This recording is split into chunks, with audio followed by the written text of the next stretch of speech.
Hey there, it's Roy from Sulphur City Foundry. I'm just putting together a quick overview video of one of our latest installations into a Solos Hold LukeV2. Nice little saber. Not one of your more straightforward installations. It's actually quite a complex one using a Goth 3D chassis. If you don't know much about the LukeV2s, they're actually quite an interesting design. They're more of a display piece than a piece for dueling. You won't find a sort of a substantial mount for your blade, although you can pop a blade in there. It's kind of held in with an O-ring, from what I understand. The owner has the original blade piece, so I can't test that out. But here we go. This is a installation that we put together. So let's pop in. Let's unscrew this thing.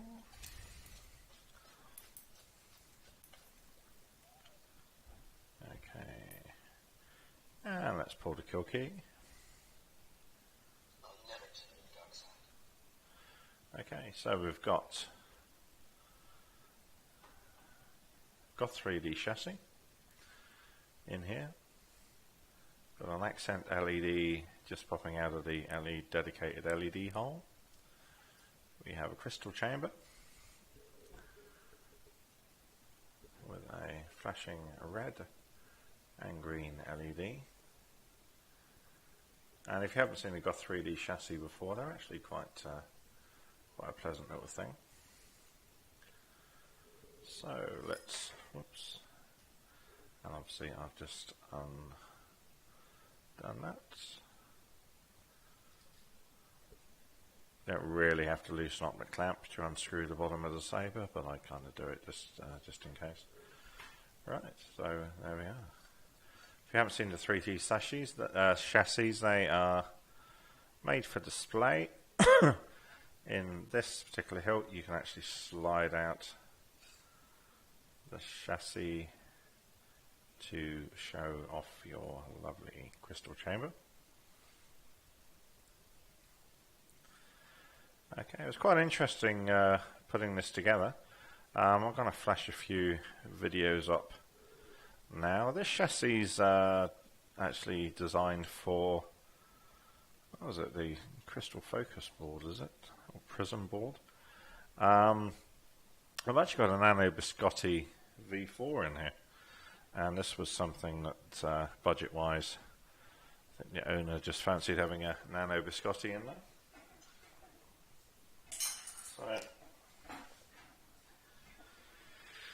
So if you open up the inside here, and like I said, a few photos are probably popping up on the screen now showing the inside of one of these. The Goth 3D chassis is dimensioned for a larger board. But what I did to get the Nano Biscotti V4 in there is just jumped on my 3D printer and found a file from Thingiverse which printed out a nice rectangle.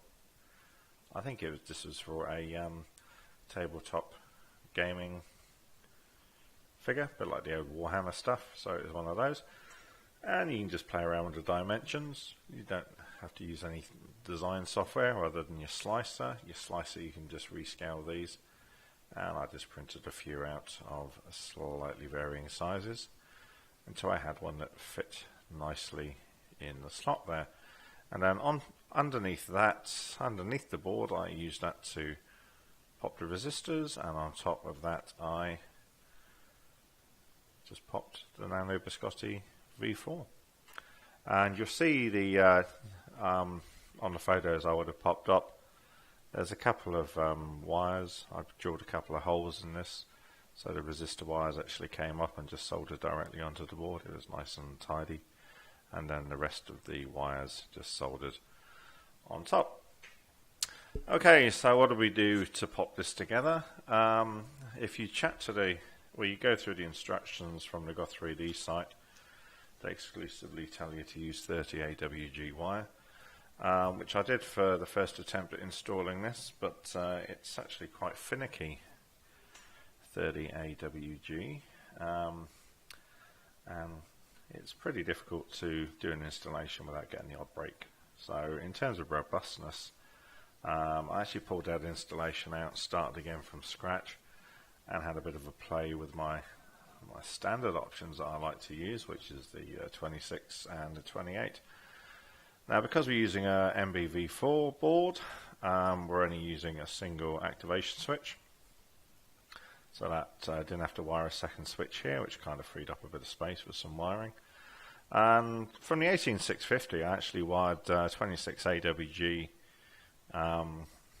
wires straight back to the recharge port. There's a 26 running up as a positive to the main LED, and everything coming back from there is 28s. So yeah, kind of don't take it what they say on the website with a pinch of salt, saying that you've exclusively got to use 30 AWG. There's actually a bit more space in there than that. You can get away with, you can probably wire the entire thing with 28, to be honest. I use 30 AWG on this switch and the accent LEDs that power the crystal and this accent here. I say 26 on the load carrying wires and 28 everywhere else, and that fitted in fine. A little bit snug, but it was pretty damn good. Okay, so in terms of a kill switch, I'm using a normal custom Saber Shop pull switch. This thing comes with a dedicated kill switch, which in theory you're supposed to be able to twist to activate the Saber and twist again to kill it. I don't know what's going on, because the recharge port in there has kind of the blade which needs to get pressed down. And the blade's got a nice thin flat edge, and that was just catching on this kill key whenever you tried to turn it.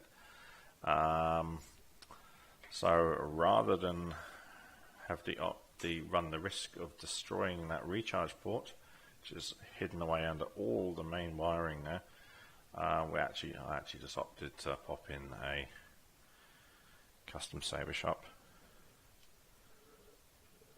tiny little kill key, which works perfectly. Okay, Nano Biscotti V4, we're running 3 fonts, custom fonts from saberfont.com.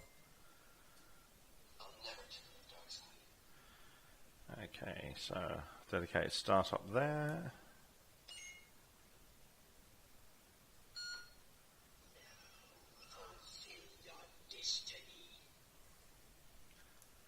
And this one is just a standard V2.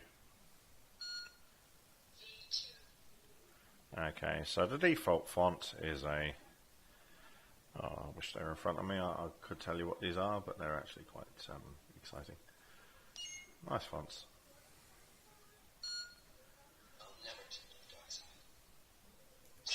Okay. And there we are. We are all go.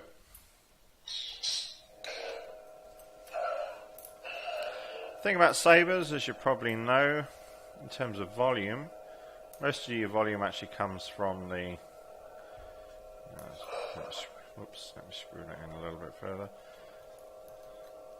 Most of your volume comes from the fact that your tube is a resonance chamber. So you would have noticed there was a sharp increase in volume there when I put this together.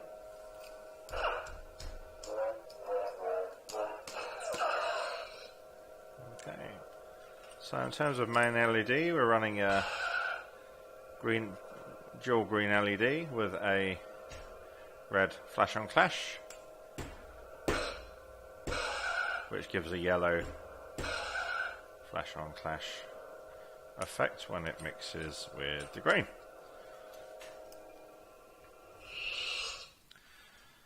And we've got your okay, so we're using the board as a switch. Tell you that is an absolute pig to get right. There's a little plastic part in there that I broke 6 times that I had to re-glue back together. So if you're doing the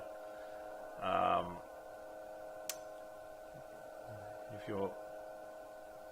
So I'm just watching a camera. My young boy is playing with my 3D printer downstairs. So if you're doing your first install on one of these, the website does warn you that it's a very delicate operation to fine-tune the button part underneath. I found that to be very true, to the point of I'd actually order a second part. That's probably quite a cheap part, but just in case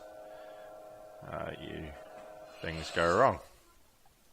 But there we go. I've got a lovely. Well, once you get it right and you fine tune everything, you actually find out you get a beautiful click from the switch under there.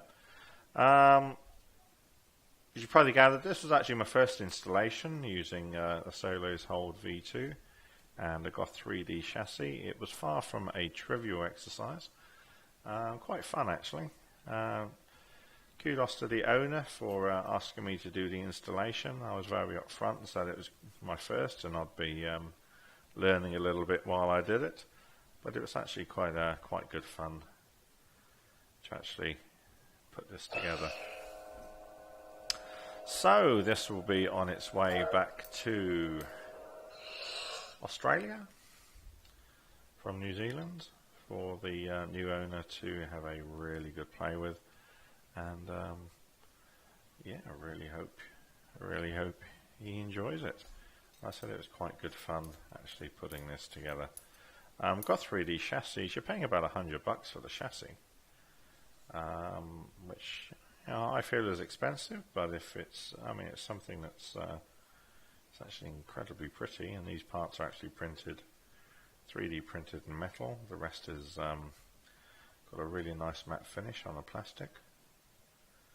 So it's a good quality print, and if you're looking for an installation with a nice crystal chamber and a lot of detail, this is certainly a really good option for you. I'm going to be having a go at building my own crystal chambers from parts I've recycled from IT equipment. Hard disk drive disc clamps are really good for making your own crystal chambers. If you have just Google homemade crystal chambers from hard disks or disc clamps, and you'll see what I mean. You can get some really nice effects just by putting your own crystal chamber together. So anyway, that's it. We are done. This will be making its way back very shortly. Like I said, if you're looking to get a Sabre installed, by all means give us a call here at Sulphur City Foundry. Anything from nice basic Sabre installs right up to something a bit more exciting like this. And we'd love to have a crack at it and support the community. Okay, that's me. We will see you later. Bye bye.